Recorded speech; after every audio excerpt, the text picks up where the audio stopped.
بدعات اور خرافات بالکل ختم ہو گئی۔ فرماتے ہیں کہ ایک گاؤں راستے میں ایسا آیا جو بدعات کا گھر تھا، تو حضرت نے لوگوں سے کہا تھا کہ جب یہاں پر پہنچے، حضرت بیل گاڑی میں سفر کرتے تھے، اس زمانے میں گاڑیاں نہیں تھی، تو کہا کہ جب وہاں پر پہنچے تو مجھے اٹھا دینا، مگر حضرت سوئے ہوئے تھے۔ لوگوں نے حضرت کو اٹھانے کو مناسب نہیں سمجھا اور وہاں سے گزر گئے، حضرت کا قیام نہیں ہوا۔ تو آج 50 سال کے بعد بھی وہاں سے بدعات کا خاتمہ نہیں ہو سکا۔ تو اسی لیے ہمارے طلباء، علماء اور ہم لوگوں کو اس بات کو سمجھنے کی ضرورت ہے کہ انسان کی زندگی میں اگر سب سے زیادہ مؤثر کوئی چیز ہو سکتی ہے تو وہ ہے صالحین کی صحبت، نیک لوگوں کی صحبت۔ نیک لوگوں کی صحبت کی اس اسلام کے نظام کو آج کا مسلمان آہستہ آہستہ فراموش کر رہا ہے۔ اللہ کے رسول صلی اللہ علیہ وسلم جس دین کو لے کر آئے، اس دین کو دنیا کے چپے چپے تک پہنچانے کا کام کس نے کیا؟ حضرات صحابہ کرام رضوان اللہ تعالی علیہم اجمعین نے۔ حضرات صحابہ کو صحابی کہا گیا، اس کا مطلب ہی ہے رسول اللہ صلی اللہ علیہ وسلم کی صحبت بابرکت سے فیض یاب ہونے والا۔ اسی لیے کہتے ہیں کہ جو اللہ کے رسول صلی اللہ علیہ وسلم کی مجلس میں ایک بار حاضر ہو جاتا تھا، وہ ولایت کے سب سے اونچے مقام پر فائز ہو جاتا تھا۔ یعنی رسول اللہ صلی اللہ علیہ وسلم کے دور کے بعد سے لے کر قیامت تک جتنے بھی اولیاء، قطب اور ابدال جو بھی پیدا ہوں گے، ان تمام کے نزدیک امت مسلمہ کہتی ہے کہ ان میں سے کوئی بھی حضرات صحابہ کے مقام تک نہیں پہنچ سکتا، اس صحابی کے مقام تک بھی جس نے ایمان کے ساتھ رسول اللہ صلی اللہ علیہ وسلم کو زندگی میں ایک بار دیکھا ہو یا آپ کی مجلس میں بیٹھا ہو۔ یہ اسی کو کہا جاتا ہے کہ دین پیدا ہوتا ہے بزرگوں کی نظر سے۔ لہذا فطروں کے اس دور میں قرآن کریم کی اس آیت کریمہ کو سب سے زیادہ عملی جامہ پہنانے کی ضرورت ہے کہ ہم صالحین کی صحبت اختیار کریں۔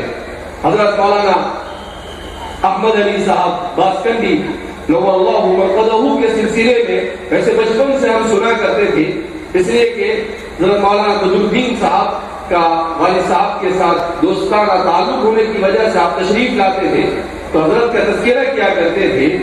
تو لیکن بدقسمتی یہ رہی کہ حضرت کی زندگی میں کبھی ملاقات نہیں ہو سکی۔ البتہ اللہ رب العزت نے اس جگہ تک پہنچا دیا جہاں پر آپ نے اس بہترین گلشن کو آباد کیا۔ آج دنیا میں کون سوچ سکتا ہے، یہاں پر آنے کے بعد یہ محسوس ہوتا ہے کہ اسلام اتنا بڑا معجزہ ہے کہ انسانی تاریخ میں قرآن اور اسلام سے بڑا معجزہ کوئی رونما نہیں ہوا۔ کہاں پر ہندوستان اور ہندوستان کے بالکل ایسے کنارے پر آسام واقع ہے اور وہاں پر بھی دین کی ایسی بہار، یہ صرف اور صرف اسلام کی برکت ہے۔ اسی لیے عرب کے مورخ نے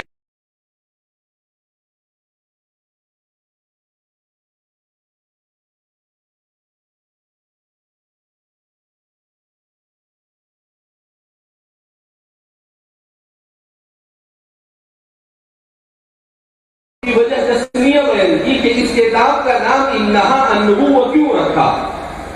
تو اس نے کہا، مصنف نے لکھا، مؤلف نے، کہ انہا النبوہ اس کا نام اس لیے رکھا کہ رسول اللہ صلی اللہ علیہ وسلم جب فتح مکہ کے لیے تشریف لائے اور آپ صلی اللہ علیہ وسلم کے ساتھ 10 سے 12 ہزار صحابہ کا لشکر تھا، تو ابو سفیان نے دیکھا کہ اتنے عظیم لشکر کے ساتھ، پورے جاہ و جلال کے ساتھ رسول اللہ صلی اللہ علیہ وسلم مکہ مکرمہ کے قریب پہنچ چکے ہیں، تو اس نے عباس سے کہا کہ اے عباس، آپ کے بھتیجے کی بڑی شان ہے، ان لابن عمک شأن، کہ آپ کے بھتیجے کی بہت بڑی شان ہے، دیکھو آپ کے بھتیجے کو اللہ نے کہاں سے کہاں پہنچایا۔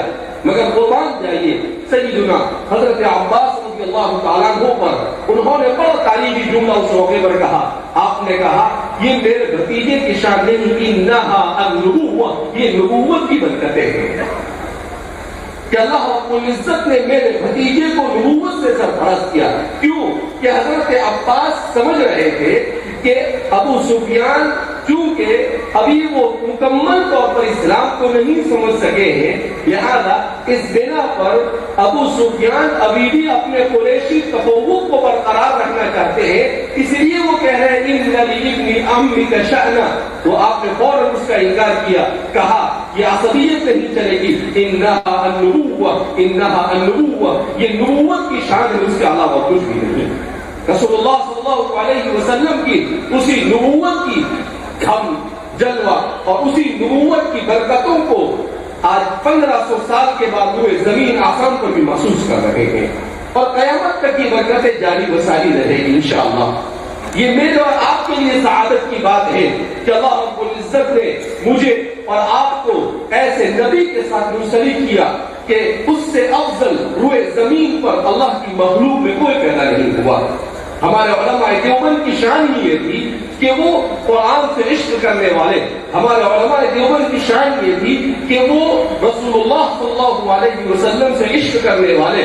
حضرت شیخ الہند رحمۃ اللہ علیہ تو آپ صلی اللہ علیہ وسلم کی محبت کا ایسا سوار، حضور کا عشق اور محبت ایسے سوار تھی کہ آپ نے جو شعر کہا رسول اللہ صلی اللہ علیہ وسلم کی محبت میں، اردو میں کوئی شاعر آج تک ایسا شعر نہیں کہہ سکا. آپ نے کیا کہا؟ جنت کو مخاطب کرتے ہو، اے جنت میں نے مانا کہ تجھ میں حور و قصور رہتے ہیں، اے جنت میں نے مانا کہ تجھ میں سب کچھ رہتے ہیں، اے جنت میرے دل کا طواف کر، میرے دل میں حضور رہتے ہیں. قربان جائیے کیسی محبت، جنت کو مخاطب کرتے ہوئے کہتے ہیں کہ جنت میرے دل کا طواف کر، اس لیے کہ میرے دل میں رسول اللہ صلی اللہ علیہ وسلم کو جگہ دی گئی ہے. حضرت شیخ الاسلام علامہ سید حسین احمد مدنی اللہ مرتضہ کے بارے میں بھی آتا ہے کہ آپ رسول اللہ صلی اللہ علیہ وسلم کے روز اطہر کے سامنے بیٹھ کر آپ نے 17 سال تک حدیث پاک کا درس دیا. تو آپ کہتے تھے چمکتا رہے تیرے روزے کا منظر، دبکتی رہے تیرے روزے کی جالی، ہمیں بھی عطا ہو وہ شوق ابو ذر، ہمیں بھی عطا ہو وہ جذبہ بلالی. تو اللہ کے رسول صلی اللہ علیہ وسلم کی محبت اگر 1300-1400 سال کے بعد امت کے اندر میں اس طرح سے پائی جاتی ہے تو ان صحابہ کے دلوں میں کیسی ہوگی جن صحابہ نے حضور کی رفاقت حاصل کی. اسی لیے وہ کہا کرتے تھے فداک ابی و امی یا رسول اللہ، آپ پر ہمارے ماں باپ قربان ہوئے اللہ کے رسول صلی اللہ علیہ وسلم. تو اس لیے ہمیں بھی ہمارے لیے بزرگوں کے نقش قدم پر چلنے کی ضرورت ہے. قرآن کریم کی نسبت پر ہم یہاں پر جمع ہوئے ہیں. قرآن کریم یہ اللہ کی وہ مقدس کتاب ہے جس کو کہا جاتا ہے المعجزۃ الخالدہ، ایسا معجزہ جو قیامت تک باقی رہے گا. قرآن کریم نے صاف چیلنج کیا پوری دنیا کے انسانوں کو فَأْتُوا بِسُورَةٍ مِّن مِّثْلِهِ کہ تم اپنے اس کی مثل کوئی ایک صورت لے کر آ جاؤ. قرآن کہتا ہے وَادْعُوا شُهَدَاءَكُم مِّن دُونِ اللَّهِ إِن كُنتُمْ صَادِقِينَ، اور تم جتنے ہو سکتے ہیں اپنی مدد کرنے والے دنیا بھر کے شاعروں کو جمع کر دو، دنیا بھر کے خطیبوں کو جمع کر دو، دنیا بھر کے جتنے بھی ذہین اور فطین لوگ ہو سکتے ہیں ان سب کو جمع کرو اور سب مل کر اِنَّا أَعْطَيْنَا وَالْعَصْرَ قُلْ هُوَ اللَّهُ جیسی ایک چھوٹی سی صورت بنا کر بتاؤ. 1400 سال سے زیادہ کا عرصہ ہوا، آج تک قرآن کے اس چیلنج کو کوئی قبول نہیں کر سکا. اسی لیے یہ کتاب مقدس ہے. اس کتاب کو اللہ رب العزت نے الفاظ، معانی اور ہر اعتبار سے ایسا نازل کیا، ایسی بابرکت کتاب کہ اس کا پڑھنا، اس کا سمجھنا، اس پر عمل کرنا اور اس کے پیغام کو انسانیت تک پہنچانا یہ انسان کے لیے دنیا اور آخرت میں کامیابی کا اہم ترین راستہ ہے. اسی لیے ہمارے والد صاحب اللہ رب العزت ان کو شفاء کاملہ عاجلہ مستمرہ دائمہ کلیہ نصیب فرمائے. آپ نے آج سے تقریباً 30 سال پہلے ہندوستان میں جب آپ ایک مسابقے سے واپس لوٹے، مکہ مکرمہ میں آپ نے مسابقے میں شرکت کی، واپس آئے تو آپ نے کہا کہ امت کو قرآن کے ساتھ جوڑنے کی ضرورت ہے. اور اس کے لیے مسابقہ سب سے اچھا پلیٹ فارم ہے. اور آپ نے ہمارے ماموں حضرت مولانا عبدالرحیم صاحب فلاحی نور اللہ مرقدہ ان کو یہ ذمہ داری سونپی. انہوں نے 27 سال تک ملک کے چپے چپے میں گھوم کر قرآن کریم کی تصحیح اور اس کی تفسیر کے لیے بڑی محنتیں کی. اللہ ان کو اس کا بہترین اجر عطا فرمائے. ابھی ہمارے اس سفر کے دوران یہ ہمارا 7واں مسابقہ ہے. تقریباً 12 ریاستوں کے 7 مسابقے ہوئے اور ابھی دوسرے تقریباً 6 مسابقے باقی ہیں. تو آدھے مسابقے ہوئے اور آدھے باقی ہیں. ہم ہندوستان میں جہاں بھی مسابقے کے لیے پہنچے وہاں کے لوگوں نے اس بات کو تسلیم کیا کہ آج سے 25-30 سال پہلے ہمارے علاقے میں قرآن کریم کو مجہول پڑھا جاتا تھا. قرآن کو صحت کے ساتھ تجوید کے ساتھ پڑھنے کا کوئی عام رواج نہیں تھا. فرماتے ہیں کہ انہی مسابقات کی برکت سے اللہ رب العزت نے قرآن کریم کی تلاوت کرتے ہیں اور گویا اس حدیث پر عمل کرتے ہیں اقرأوا القرآن بلحون العرب کہ قرآن کریم کو عربی لب و لہجے میں پڑھو. کہا ائمہ حرم کے نقل اتارنے والے پیدا ہوئے قرآن کو بہترین تجوید کے ساتھ مکمل طور پر اس کی رعایت کر کر پڑھنے والے حضرت مولانا مفتی ابوالکلام صاحب بھوپال میں. انہوں نے عجیب قصہ سنایا. وہ کہتے ہیں کہ ہم لوگ چھوٹے تھے تو آج سے 40 45 50 سال پہلے ہم کو پڑھایا جاتا تھا الف بے تے سے. اب ہم نے پہلی مرتبہ عقل ہوا کی شاخ ہے سینوا وہاں پر سنا کہ یہ غلط ہے. الف با تا تا اس طرح سے پڑھنا چاہیے اس لیے کہ یہ تو مجہول ہے. تو ہمارے یہاں پر ایک استاد کو بلایا. انہوں نے پڑھانا شروع کیا تو ہمارے بھوپال